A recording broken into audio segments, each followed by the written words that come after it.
Cinema Classics is produced by John DeSando and Johnny DiLoretto.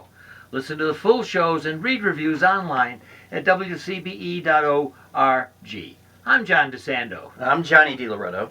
And this is Cinema Classics. Here's a question for you. Yep. Which director has been described recently as old school with a vengeance, or also a creative sadist? You could probably be talking about no one other than the inimitable S. Craig Zahler. Oh my God. Stephen Craig Zahler. An American film director, screenwriter, cinematographer, novelist, and musician. And So says heavy his metal, I think he was. Yeah, I know. his Wikipedia entry. Yes. In fact, in 2016, the Museum of Modern Art featured his film, Bone Tomahawk, as one of the underrated films of the year. It is. So we saw that movie together, actually. Yes. And I remember being so totally surprised by it. As a fan, both of us Western fans. Yes. This movie looks and feels like a Western. Yeah. And then suddenly this weird horror sensibility creeps into it, and it becomes something it never stops being a Western. Yes. It's just a Western with these daylight horror elements to it. You know, what's-his-face gets all the credit, Ari Aster, for daylight horror, you know, with Midsummer. But Bone Tomahawk is a great daylight horror movie. It is. And features, by the way, one of the most disturbing acts of violence I've ever witnessed. In Yeah, I would say probably for me, the worst. Yeah. I mean, talk about evisceration. Yeah, it was jaw-droppingly awful. Look at the turn is that in a Searchers John Ford way, you've got these four people going to save a white girl who has been kidnapped. So similar. Right, and the twist is that, you know, in a John Ford Western, she might have been kidnapped by some Native Americans. That's right. In this version, this tribe is a raceless tribe of cannibalistic troglodytes. There's no. That's right. They are. And There's no such tribe. Like, you know what I mean? No. It's just made up. In fact, that's the Native American in their little group who describes them as troglodytes. Right, yeah. So it's a very nice turn. But and who's the hero here? Kurt Russell. Yeah, of course he is. The great Kurt Russell, Yeah. sporting the very same facial hair he wore in Hateful Eight. I think just preparing himself for Hateful Eight. Yeah, I think preparing himself. So it's a great turn by Kurt Russell. You know, that 1-2 punch of Bone Tomahawk and Hateful Eight are really it is really great. And think about Richard Jenkins in a Western. Yeah. Who would have thought that? Gabby Hayes. Yeah, exactly. It's just great. It is a great piece, completely lost on almost everybody we know. No, so if you haven't seen that, seek it out. I was even more impressed with his follow-up movie, which you have not seen, right? Yes, Cell correct. Block. Boy, oh boy, do I hear about it. Cell Block 99. Blasting skulls. So great. I was, again, I think I was kind of intrigued based on my affection for Bone Tomahawk. Right. And also, I just like, what's his face? Vince Vaughn. Vince Vaughn. And Vince Vaughn gives a career-turning performance. You got to see it.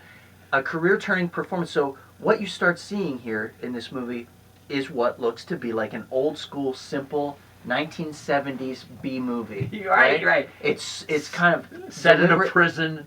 Well, no, it's like not completely. Pacing. Yeah, like he ends up in the prison, and then he's tasked with killing all these guys, or else these other bad guys are going to kill his wife. There's a narc, a lord. Yeah. That he in order to save his wife, right? I mean, he's right. doing And this stuff. His pregnant wife. Yeah. With a threat. There's a really horrible threat that they're going to do to her. So he starts working his way through the film's bad guys, and it's brutal. The performance is beautiful. Don Johnson turns up in a sweet villain role. Yes. It's really awesome. I love that movie. I think that also is one of the most underrated movies of its year. Even Vince Vaughn, I think his character calls himself a man mountain. Mm-hmm. I mean, he's completely bulked up, Well, shaved head. But not muscular. He's just a he's a big dude. guy. Because there is a scene where he takes his shirt off, and he's just like a flabby dude, but he's just so big and powerful.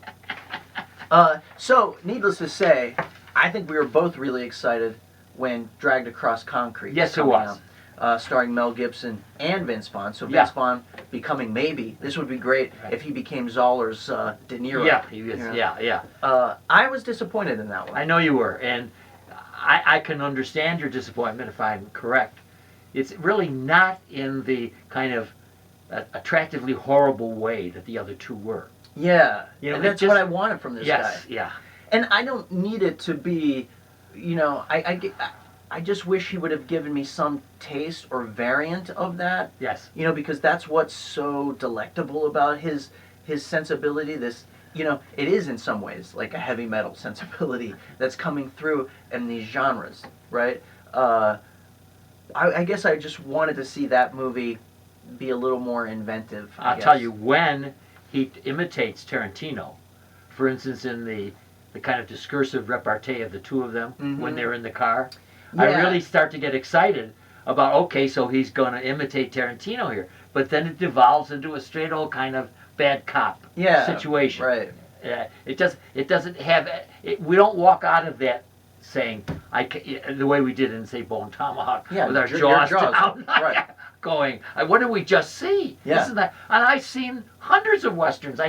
That's how I grew to love movies, western. Right. So I figured I'd seen them all. Yeah. But when I saw And Bone Tomahawk, the same thing with Cell Block. It's like this, it looks on the surface like this typical prison drama.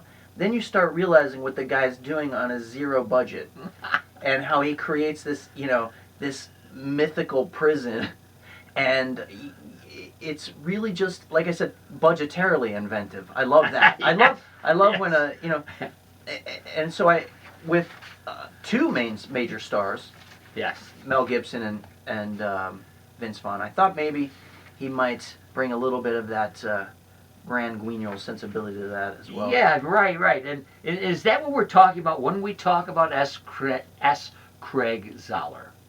What is the thing that most excites us? What makes him different from everybody? Yeah, I'm not sure yet.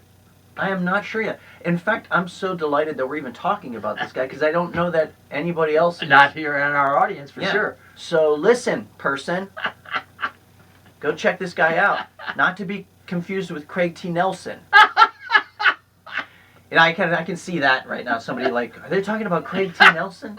No, S. Craig Zahler. Right. Bone Tomahawk, Brawl in Cell. Brawl in Cell Block 99, Right. and Dragged Across Concrete. Can't wait to see what he does next.